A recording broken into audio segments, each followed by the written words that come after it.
Welcome, artistic friends, to Monet Cafe. In this particular video, I'm going to be talking about keeping it fresh. And often we can do that when we're working on more inexpensive materials and we're just kind of relaxed and not so stressed about creating a masterpiece. And pardon my voice being raspy, I just returned from my son's wedding and did a lot of talking. In this particular video, I'm going to be doing a watercolor underpainting and applying pastel on top. I'm once again using some Arteza products. They're kind enough to send me some of these products to review and kind enough to give you a 10% off coupon code if you use the coupon code Susan Jenkins 2 prior to June 25th. Also, if you do order, please go to the description section of this video to click on the links to lead you to Arteza. It does help me out a little bit, so I appreciate that. Now let's get to the lesson, but first I'd like to say I'm dedicating this particular video to my son Bryson and his beautiful bride Lorena that he met on a mission trip in Romania. For this painting, I'm using a reference photo that's a favorite of mine. It's a picture of a field on my parents' property in Live Oak, Florida. If you find a picture that you like, you can use it over and over again to paint from. I'm just doing a quick little study for composition now with an index card. It's a nice little shape. If you want just little pieces of paper to work on to create an initial sketch or value study, index cards are great. Now I am basically just going to be using some charcoal pencils. You can use whatever you have. You can use regular pencil, but what we're doing is a quick composition study with some value to it. Value meaning lightness or darkness. Some people like to use a marker or markers that are light, middle, and dark values. So really the main thing is to just work out any issues compositionally and just kind of look at the layout and the design of how you want your painting. I find that doing an initial study like this often helps me to create energy, movement, and drama rather than just starting with no initial plan. So I sped this up just because you can get the general idea. Now, here I am using Arteza products again. They keep sending me products to review, and they're actually really great. So this is a 32 pages, watercolor pages in this particular pack. It is the Expert pack, and it is, you'll see up top, I'll read it in case you can't see it, cold pressed, dual-sided, glue bound, and this is really great paper. Just so you know, this particular one comes in a 2-pack. I'm not sure why, but it's great. I got 2 of them. And I'm going to show you this paper because I really do like it. It works well for the purposes when I use it with the clear gesso to apply to make a pastel painting. It's really nice and smooth, which some watercolor paper is not quite this smooth. Now, this little set I loved. It's a 36 watercolor set in the half pans. They're these little half pans. The other Arteza product I used was the tubes. It was the wet paint. These are already dried, and it comes in a nice little case. I did like, really the colors in this are really beautiful. They have a nice color selection and the colors behave beautifully. I love the little tray here where you can mix your colors. They have the nice little reference guide in case you need to order more. You can refer to that. And also these half pans are removable, so you can add to it, switch them around if you want. Also, it comes with this water brush, it's called. Now these things are neat for travel. I'm not going to use it in this video, but what's neat is if you're on the go and you don't have any water with you, it holds water in the back end of the brush. You just fill water into that part. And the front end is the brush. Now that's a neat, that black thing inside of there. It's like a water control valve. It's really neat. And if you want one, you can actually get them separately in their 4-pack here. So these are pretty cool, a water brush. Now, this is my little hinge system. I really just put a piece of art tape on the back of this watercolor paper with a little sticking up, and then a piece on the front to adhere it. It makes like a little hinge. And now here are the beautiful watercolors. I really did love these. And by the way, you can get these if you go to arteza.com, but I'll have a link in this website. They do give me a little kickback if you order it from my about section or the description of this video. And I think I'll also give you a coupon code, hopefully if I can get it in time, to give you 10% off. So if you want to order them, it's best if you order them through this video in the about section. Now, these are just my brushes that I use. I keep a lot of them that I like, my favorite ones, in a little case. And have some paper towels on hand. I use that just to control the amount of water in the brush so it's not like too wet or too dry. Now that's a little teeny piece of a new pastel, NU pastel, made by Prismacolor. They're harder pastels. Oh, Oh, I was gonna say you gotta have your coffee, but look at my cut. I got a paper cut. Monet Cafe coffee cup. I love my cup. It's awesome. If you want one, I do have a link to it. Now we're gonna get started with this. And I do have my little aluminum foil trough down there, but basically all I'm doing is making a quick little sketch with this Prismacolor New Pastel, kind of getting in that same basic value sketch like I did in the drawing. So I sped this up because, you know, you can kind of get the idea. I'm getting the different levels. I like to create depth in my painting, and I also like to create like a road, a path, a trail, or something to lead the eye into the painting. Even if it gets covered up a lot, you still keep that basic dark value underneath and it leads the eye in. Now I'm just using regular water. You can use alcohol if you want, just regular alcohol. I'm not drinking alcohol, but I've heard that works. Alcohol dries faster, but I had the water here already. So all I'm doing is kind of blending this in. It works great because it's on watercolor paper, just to kind of get my basic idea in. Now I'm just pulling out some of these pans I think I'm going to use, but I actually end up using some different ones instead. But this is going to be what I call a watercolor underpainting. And I'm using what's called local color, even though I warm it up a bit. Local color just means I'm going to be painting the color that's in the scene. I'm not going to be doing a complementary underpainting. So I don't know what I held. Oh yeah, I'm adding like some blues and some other colors. But what's nice is I'm going to hold up the thing as I paint so you can see the colors. And look at that gorgeous blue. Now that's what I'm going to use to get in. Look at that. That's the advantage of watercolor. Look at the luminescence. It really is great for sky work. You keep that soft, luminous cloud-like feel. I mean, it makes excellent clouds. Now in my reference photo, I could see that typically, and this is typically so, the darker values on the clouds are going to be on their underside. You know, they might be holding some rain, but also, of course, because the sun is usually on top of them or behind them, so they're usually a little bit darker underneath. So, just watch for a while. I'm actually putting some watercolor, that same pretty color, on top of the pastel that I put on there, kind of to reinforce it. But you can see, even just using one little new pastel and some watercolor, you're starting to get a little idea of the painting. Now I'm using some of this pretty pink to get some of those pink tones in the sky. But I'm going to just play the music now and let you watch. If you haven't done this before, don't get frustrated if your watercolor painting feels uncomfortable at first. If you haven't done it, it sure did for me. I had a hard time going from pastel to watercolor. I had really not done any watercolor other than when you're like in grade school. So it took me a while to realize how much water to add, you know, and all of that. But don't quit if you get frustrated. Just keep trying, keep watching, because it really is a great way to save money. That's one of the things that I really love about using the watercolor paper with the clear gesso that you'll see in a minute, is it helps me to save money because pastel papers get expensive. And I also like the loose impressionistic feel that you get when you do this. So I'm getting some nice, it has really nice purple selections in this Arteza watercolor little palette that it has here. So I'm again reinforcing, but this is going to serve, I have a lot of people on my channel that ask, why an underpainting?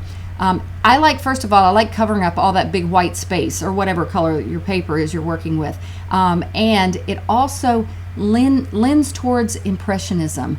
Also too, you want your underpainting to be free and fresh. That's like the title of this video. It'll keep your painting feeling fresh, energetic, and more impressionistic if you just paint loosely in this nice, drippy, pretty watercolor painting underneath. But an underpainting just kind of serves as a roadmap and a nice base for your painting. Now I'm using the clear gesso. Why clear liquid gesso? Well, if you were to put pastel right on top of that watercolor painting, it would fall right off or get muddy real quickly. Soft pastels need some grit to hold on to. This clear gesso, it's a pretty inexpensive product. It holds, it has a texture to it, a little sand in it. So when it dries, it'll make your surface and your paper a little bit gritty. And you've basically just made your own pastel surface with a pretty inexpensive product, being watercolor paper and clear liquid gesso. And I've come to where I really like this technique. and it really does help beginners. A lot of times you don't have the money to go out and buy all these expensive art materials. Did I say I was going to quit talking? Well, I didn't. And these are my pastels. I also like in my videos to focus on a limited palette because I know a lot of you guys don't have a lot of pastels to work with yet, but I have some darks, I have some grass colors, I have those warm colors up top that are going to be my roots and my dirt on the ground, and I have those pretty blues and purples that are going to be the clouds, and I had some lighter values for the sky and some pinks and oranges and yellows that are going to be that sun glowing in the distance. Now with clouds, I do have another video where I talk about clouds, but and now obviously you can see here I'm applying the pastel on top of the dried clear gesso, and it's working great. But I'll talk about the clouds in a minute. I want to say here though, part of the point of this video was about keeping it fresh, and one thing that helps you to keep it fresh with this technique is putting the clear liquid gesso on a piece of watercolor paper. It works great, but it doesn't give you quite the layering ability as some of the other pastel papers. So I have found that it forces me to be a little more purposeful with my painting and stop rather than overworking it. I stop earlier, and a lot of times it allows me to keep a fresher look because I know, you know what, I don't want to overwork this, so let's just keep this impressionistic and loose and free. And it really helps me to keep my painting more fresh when I know I don't have a lot of layering ability. So that's one reason, another reason that I really do like this technique. Okay, back to clouds. When painting clouds, or let me rephrase that. When painting clouds with a sunset or a sunrise where you've got that nice warm glow in a distance, the clouds surrounding the sun, you're going to get all of your warmer tones. The clouds further away from the sun are going to be cooler in color temperature, more blue, more purple. And so my sun source is sort of in the middle there, to the middle right, and right there above the horizon. So I'm keeping that in mind as I'm adding my colors. I don't want to add a lot of real warm colors up high because that's just not how it works in nature. And I'm trying to keep a little bit of that lightness. That's the wonderful thing about the watercolor paper, is that you've got that nice white paper underneath, and I don't want all the white showing, but I also don't want to lose that. That's my lightest value there, so I'm keeping a really lighter soft pastel when I go into those brightest areas of the clouds. Now a little bit of that pinkish glow is in that area of the clouds, but it's also kind of peeking through like that little hole I added up there. So we're going to get a little bit of those yellows, peachy tones, and pink tones all kind of popping around underneath those clouds, bouncing around with the pretty warm light. Now I'm also using a lighter pastel to get some of those light. Have you ever heard of the silver lining in clouds? It's really just light shining behind the cloud that creates that. So that lighter pastel is what's going to allow me to do that. So okay, now watch while I paint a little while, enjoy this, and you know me, I'll be back soon to add some more commentary.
All right, here I am again. I wanted to point out how, do you see I used that lighter blue? I had a little darker value for those distant trees, but just adding that little bit of lighter value blue on top of it pushed them back further.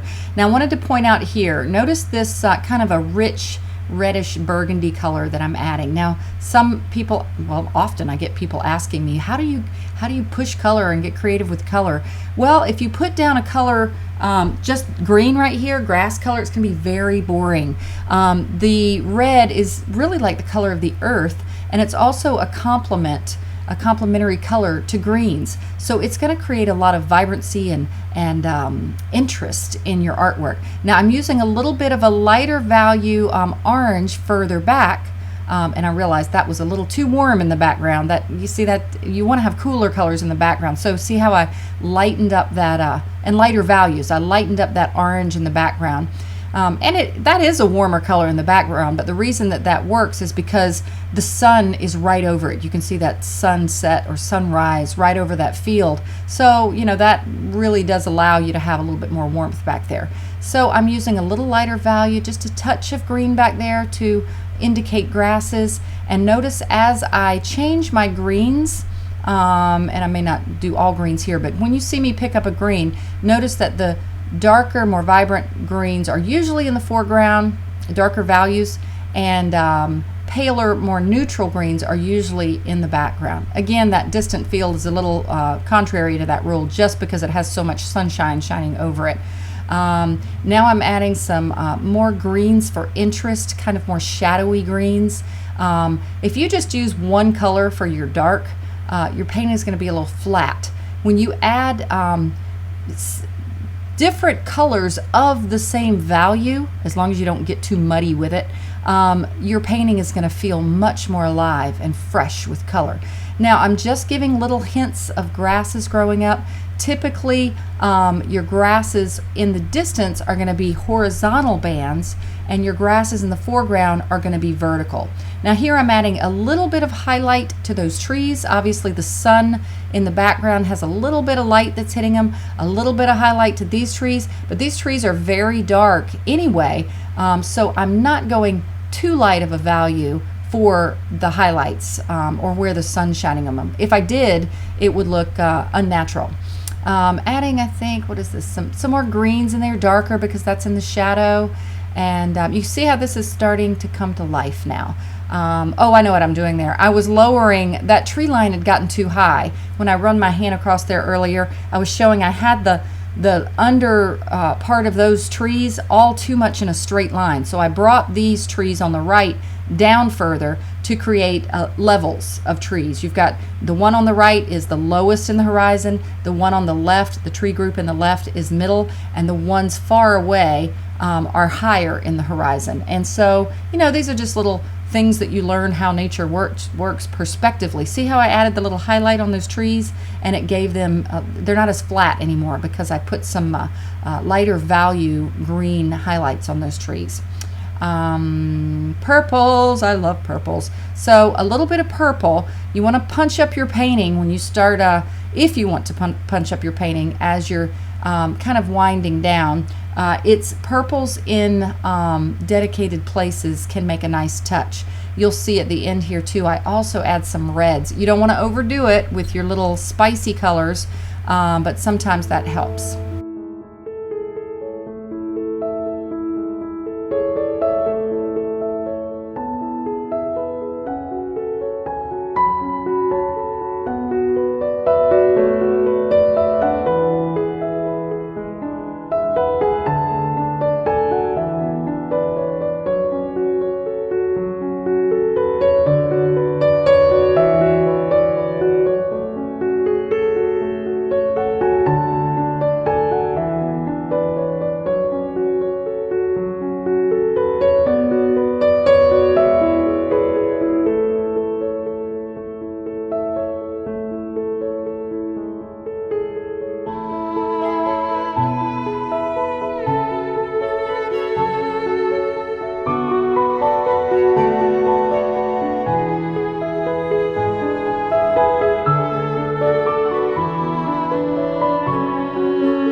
wrapping it up at this phase, and I want to stress again that keeping it fresh was the focus of this video. Often when we overwork our painting or overlayer our pastels, we create dead colors, more muddy colors.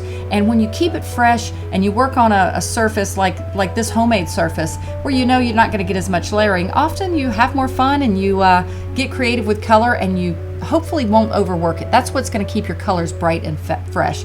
This was more of the correct lighting in my studio. I sit near a window where I work, and often the lighting changes. So I hope you enjoyed this video. I hope you'll try these techniques, and I so enjoy all of your comments. Keep them coming. Subscribe if you haven't already, and always happy painting.